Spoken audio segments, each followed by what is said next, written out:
வணக்கம் மக்களே, இன்றைக்கி மல்லி சீரியல் என்ன விறுவிறுப்பான விஷயம் அப்படின்னு பார்க்கலாம் வாங்க.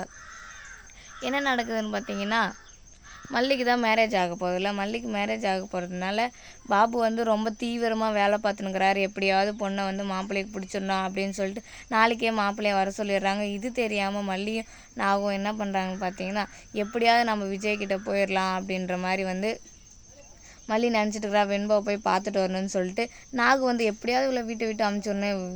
விஜய்கிட்ட போகிறது தான் இவளுக்கு வசதியானது. அங்கே தான் அனுப்பணும், அப்போ தான் நாம நிம்மதியாக இருக்க முடியும். ஒரு பக்கம் யோசிச்சுருக்குறாங்க.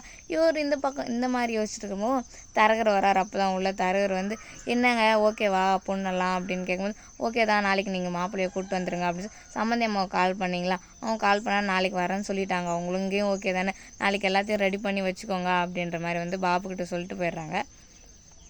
அதுக்கப்புறம் என்ன நடக்குதுன்னு பார்த்தீங்கன்னா, மல்லி வந்து எப்படியாவது இதுலேருந்து தப்பிக்கணும் அப்படின்னு சொல்லிட்டு அவளும் எவ்வளவோ கேட்குறா, போராடுறா.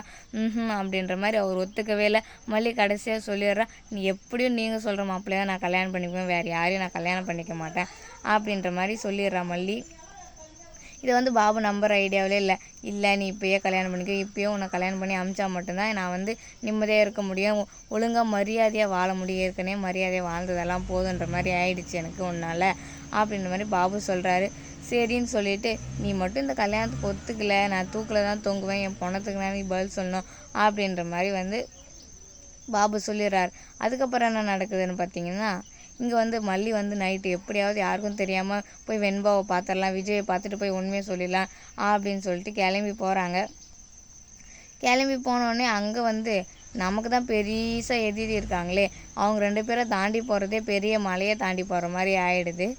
ரஞ்சிதாவையும் போதும் முன்னையும் சமாளிச்சுன்னு இருக்கா. அப்போயே விஜய் பார்த்துட்றாரு. விஜய் பார்த்துட்டு என்ன நடக்குதாங்க அப்படின்னு பார்க்கும்போது வந்து மல்லியை பார்த்த உடனே அவ்வளோ சந்தோஷம் விஜய்க்கு. மல்லி வந்துட்டியா, என்னை விட்டு போக மாட்டேன்னு எனக்கு தெரியும் மல்லி, இப்போ தான் எனக்கு உன்னோட அருமை புரிஞ்சுது, நீ எங்கேயும் போகாத மல்லி, இங்கேயே இரு அப்படின்னு வந்து சொல்கிற. வெண்பா எங்கே அப்படின்னு கேட்கும்போது வெண்பா தூங்கிட்டு இருக்கா, வா பார்க்கலாம் அப்படின்னு சொல்லிட்டு கூப்பிட்டு போயிடுறாங்க. கூப்பிட்டு போனதுக்கப்புறம் உடனே வந்து பாபுக்கு எப்படியோ தெரிஞ்சிருது இவங்க வந்தது.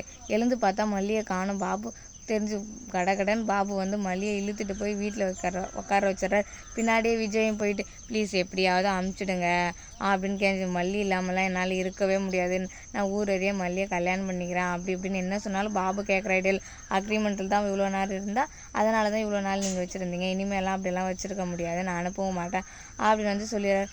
விஜய் வந்து அங்கேயே நின்று அழுகுறாரு.